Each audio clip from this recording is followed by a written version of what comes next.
Okay, frown nice and to the middle. There we go, angry frown. Okay, so you can see his corrugators run there. Nice thick corrugators. You can see his procerus muscle that sits there. Okay, relax. So you're going to feel for the orbital rim, and a centimeter above is what we usually say. But frown again. Do it in the belly of the muscle. Point there, and a point there. This is the lateral tail of the corrugator, and you'll see that, frown again, frown nice and tight. You can see that it almost pulls in little chevrons over there, and that is where it will be inserting into the dermis of the skin. So it runs from deep, attached to bone, more superficial, and inserts into the dermis of the skin. Okay, so again, feel for the muscle, for the belly of the muscle.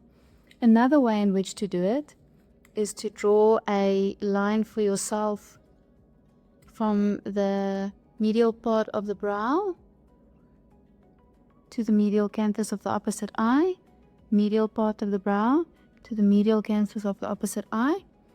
This point here, a centimeter above the orbital rim, not above the brow. If it is above the brow, some people have brows that sit up here, and if you do it above the brow, you'll end up hitting the frontalis. So make sure you feel for the orbital rim. A centimeter above that is where you want to put your injection point, in line with the medial canthus. Same on this side, and then here where it crosses, that's pretty much the point where you want to inject procerus. Open your eyes for me, just look straight ahead. Make sure that this lateral point is medial to the mid-pupillary line. You can see that there's the mid-pupillary line. Make sure that it is medial to the mid-pupillary line. If you inject lateral to the mid-pupillary line, you're going to get a ptosis. Okay. Now when we're looking at the frontalis muscle, that's the muscle that is responsible to pull upwards to keep your eyebrows lifted. So rule number 101 in aesthetics is to never inject the frontalis alone, because what you'll do is your corrugator muscle, your glabellar complex, is responsible for pulling in and down. Your frontalis muscles are responsible for pulling upwards. So now if you stop those from working, you will get inward and downward pull, creating a brow ptosis. So that's not what we want to do. Frown up for me quick, please. Okay, so your frontalis muscle sits like this and is responsible for the upward pull of your brows. Here is what we call the line of convergence. So in this line, you'll find lower fibers of the frontalis muscle, and you'll find upper fibers of the frontalis muscle. We don't want to hit the lower fibers of the frontalis muscle, again, because they are responsible to give us eyebrow lift. So we are always going to work above the line of convergence. It's usually about 2 centimeters from the orbital rim. So 2 finger breadths from the orbital rim, you'll find the line of convergence. Frown up again. In his case, he's got that nice deep line, but then he's also got a deep line that runs here. So we kind of want to target both these lines at the same time.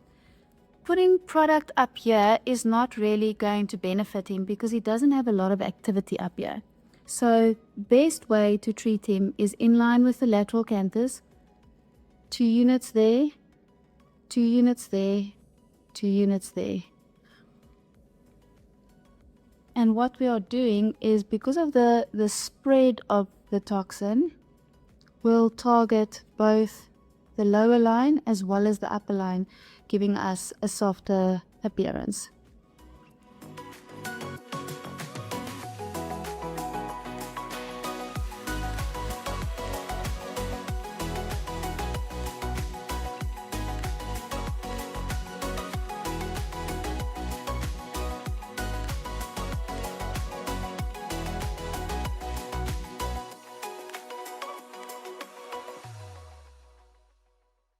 We are using Zeaman today.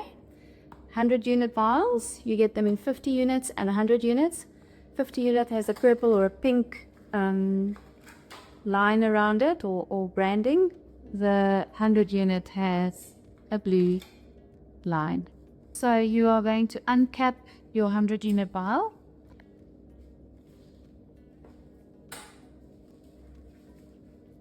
Clean it with an alcohol swab.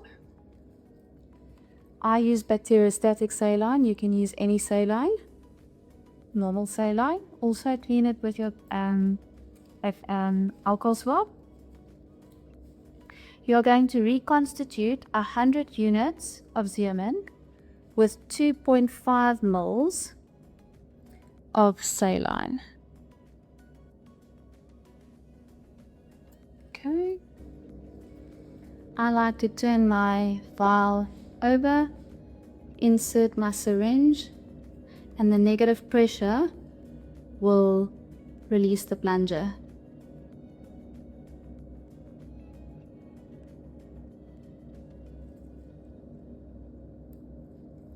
Swirl it to make sure that it's mixed well. So I put 2.5 mils of saline into 100 units of zeamin. You're going to use a 0.5 ml BD insulin syringe. Okay. Every line is 2 units of Botox or 2 units of zeamin. So if we want to draw up 10 units, it is 2, 4, 6, 8, 10. Halfway through every line would be 1 unit.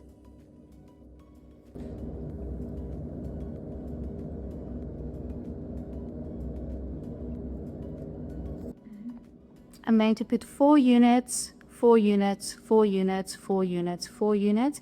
And on the forehead, I'm going to be conservative and use 2 units first to make sure that we don't get a brow ptosis.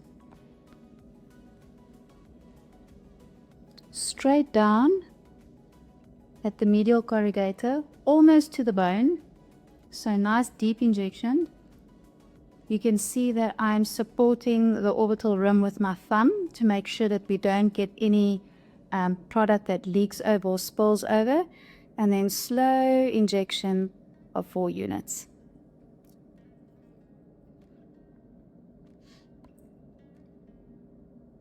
In the procerus, we're going to go medium depth, so halfway through your needle. 4 units again.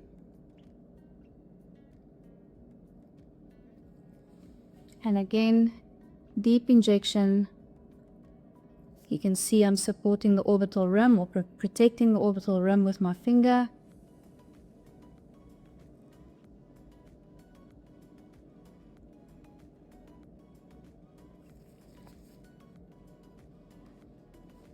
Now when things go wrong, it's when on the lateral tail of the corrugator, the injection depth was incorrect. So very, very important to remember that that tail inserts into the deep dermis. So when we're injecting, our injection point or our placement must be very, very superficial. So there you want to create a little bleb if you can. I prefer to come from the side, support my orbital rim again, come from the side, insert so that I can see I am superficial.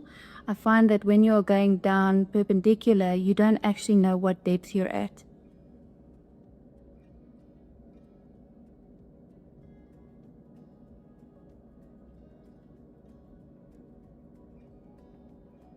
Four units here. When it's blanching, then I know that we are in the correct plane. I know that we are very superficial. That's exactly what we want.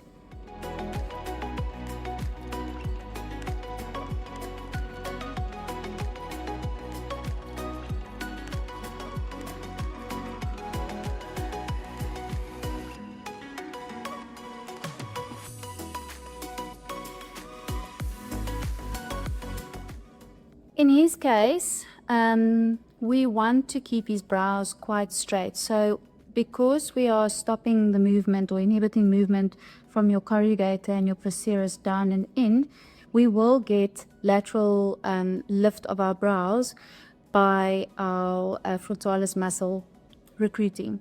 So what I want to do is I want to keep a more masculine shape to his brow, more straight. So I'm going to place my injection points quite low on his forehead. Remember the rule, I'm 2 centimeters above the orbital rim, so I'm in the safe zone. But I'm going to keep them quite straight. In a woman, this pattern would look completely different. We would want to keep it higher here in order to get that brow lift. But we don't want to feminize his face, and so we're going to keep it quite straight.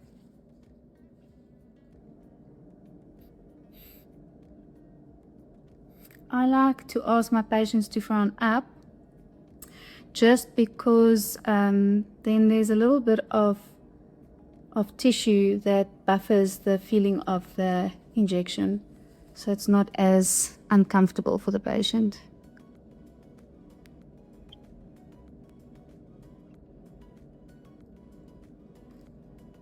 Frown up again. He's got a little bit of activity up here, so I'm just going to stop that so it doesn't recruit there. When I'm talking about recruiting, I'm talking about the fact that when this muscle is no longer working or is inactive, it recruits somewhere else, so another muscle or another portion of the muscle becomes activated to overcompensate.